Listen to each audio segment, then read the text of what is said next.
So one of the most powerful liberal charities in the world has been donating money to the Ku Klux Klan. Yep, the Southern Poverty Law Center, a left-wing agitprop organization that raises something like $100 million every year, has been handing money to white supremacists. Why in the world would they do that? And what the hell is going on? I will explain. So Ben Shapiro just exposed the biggest civil rights fraud in American history, and it changes everything we thought we knew about institutional racism. The Southern Poverty Law Center, with its $100 million war chest and FBI connections, was literally funding the hate groups they claim to fight. This is institutional capture at its most corrupt. The demand for white supremacy on the left outstrips the supply. What do I mean by this? I mean that people on the left think, broadly speaking, that Americans are a set of horrible racists. And then they look around in the world, and it turns out that Americans are some of the least racist people in world history. Like, on the planet right now, Americans rank basically dead last in racism. The data backs this up completely.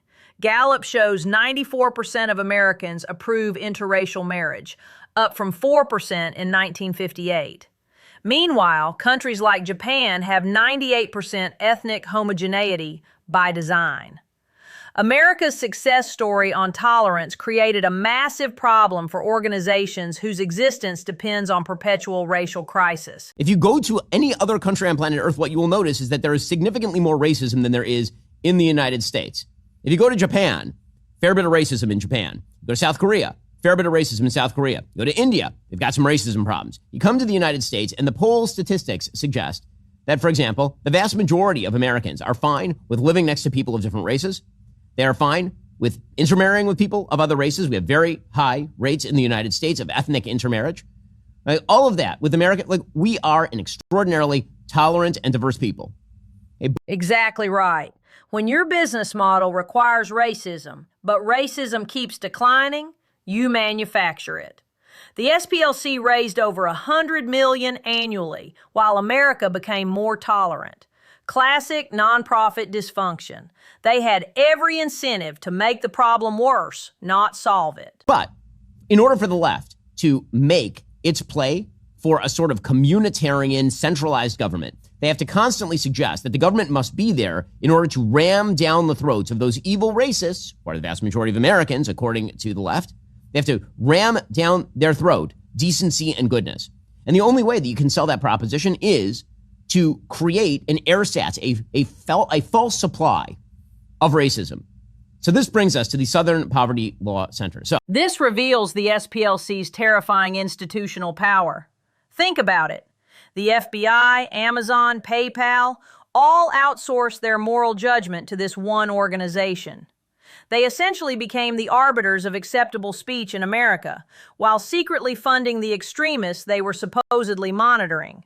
Pure corruption. The FBI, up until October 2025, was using inputs from the SPLC to determine the kinds of people to monitor. And even in the private sector, SPLC data was being used. So Amazon, under Jeff Bezos, said that it used SPLC data to decide who to exclude from its Amazon Smile charity program. So there's a program on Amazon where if you want to give a little bit of charity, when you buy a book, for example, if you're a charity and you want to get that money, you have to be made eligible via the Amazon Smile program, but Amazon would not accept you if you were on the SPLC list. PayPal was working with the SPLC to identify accounts to bar from its payment services.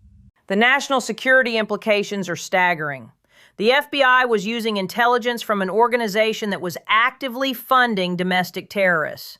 Meanwhile, legitimate conservative groups got blacklisted from payment processors based on SPLC recommendations. They weaponized federal law enforcement against their political opponents. So they're like the go-to. The New York Times sees a Jussie Smollett story, and they call up somebody from the SPLC to talk about it. There's a Nick Fuentes story. They call the SPLC to talk about it. There's a Charlie Kirk story, as it turns out, and they call up the SPLC to talk about it. The New York Times, and this will become relevant in just one moment, by the way, repeatedly quoted the SPLC's data in its coverage of the 2017 Unite the Right rally in Charlottesville, Virginia. That is the one where the media routinely claimed that President Trump said there were fine people on both sides, which was not what he actually said. They lied about that. But that Unite the Right rally has been the calling card for entire swaths of the left for a very, very long time. And the New York Times repeatedly quoted the SPLC in its coverage of that Unite the Right rally. This is the perfect media manipulation loop. The SPLC funds Unite the Right, then gets quoted by the Times as the expert on the rally they secretly organized. They created the story, then profited from analyzing it. Pure information laundering through America's paper of record. Why is this relevant? It turns out that some of the people funding the Unite the Right rally were allegedly the SPLC. So yesterday, the acting Attorney General, Todd Blanche, announced criminal charges for the Southern Poverty Law Center. Here's what he had to say. Notice how this only comes out under Trump's DOJ. The Biden administration had access to this evidence for years, but buried it. Classic example of how the administrative state protects its allies. It took a Republican administration to prosecute this liberal sacred cow. So what they're saying, the DOJ, is that the Southern Poverty Law Center was basically paying all sorts of white supremacists and extremists in order to generate more white supremacy so then they could go fundraise. See, here's the thing about the 501c3 world, meaning the nonprofit world. And it's true pretty much everywhere. Nonprofits exist theoretically to solve problems. You give money to a nonprofit to solve a problem. If the problem goes away, you no longer give to that nonprofit. Brilliant analysis of the nonprofit industrial complex. The SPLC's revenue model required perpetual crisis. They couldn't let racism actually decrease, so they became dealers pushing a stronger product. Classic perverse incentives. Solving the problem would have ended their cash flow. For example, the racism of the American population. That when you launched in 1971, racism was a very, very real and ever-present part of American life. And today, racism is not even a blip on most Americans' radar. It's just not the way that most Americans think at this point. But you're the Southern Poverty Law Center, and you need to raise some money. So what do? You create a fake supply of white supremacy so you can go back to your donors and say the problem is worse than ever. That's what you are doing. So if your donors are addicted to the fentanyl of the problem, and the fentanyl is in short supply, what you do is you create Trank, a more viral version of the fentanyl that's more damaging, and then you go back to your donors in order to fund the methadone clinic to solve the problem. The drug dealer analogy is perfect. Liberal donors became addicted to moral outrage, so the SPLC had to keep supplying stronger hits. When natural racism declined, they manufactured synthetic white supremacy. They turned their donors into junkies, dependent on fake hate for their emotional highs. It's totally insane. So according to the press release from the Justice Department, quote, between 2014 and 2023, the SPLC secretly funneled more than $3 million in donated funds to individuals who were associated with various violent extremist groups, including the Ku Klux Klan, Aryan Nations, National Socialist Party of America, that's the American Nazi Party, and Unite the Right. And again, Unite the Right happens to be one that kind of leaps off the page at you because the SPLC and the left made bank off the Unite the Right rally for years and years and years. $3 million to fund the groups they claim to fight. That's not monitoring. That's venture capital for hate. Their donors thought they were funding civil rights, but they were actually bankrolling neo-Nazis. The ultimate betrayal of progressive values. The SPLC also had a field source who was a member of the online leadership chat group that planned the 2017 Unite the Right event in Charlottesville, Virginia. That field source made racist postings under the supervision of the SPLC and helped coordinate transportation to the event for several attendees. So again, the SPLC supposedly against Unite the Right, they were literally paying a guy who was in the online leadership chat group and was making racist postings and was coordinating transportation to the event for other attendees. This goes beyond passive observation into active coordination. They weren't just monitoring hate groups. They were running operations, posting racist content, organizing transportation. The SPLC became the logistical backbone of American white supremacy while posing as its greatest enemy. One member of the leadership team, according to the indictment, who planned that 2017 Unite the Right event, was paid $270,000 by the SPLC. There's a member of a neo-Nazi group called National Alliance who worked for the SPLC for more than 20 years and was paid more than $1 million. What did they get for that money, by the way? What did donors get for that money? Did they get some sort of grand inside information? Did it help them build out their hate map?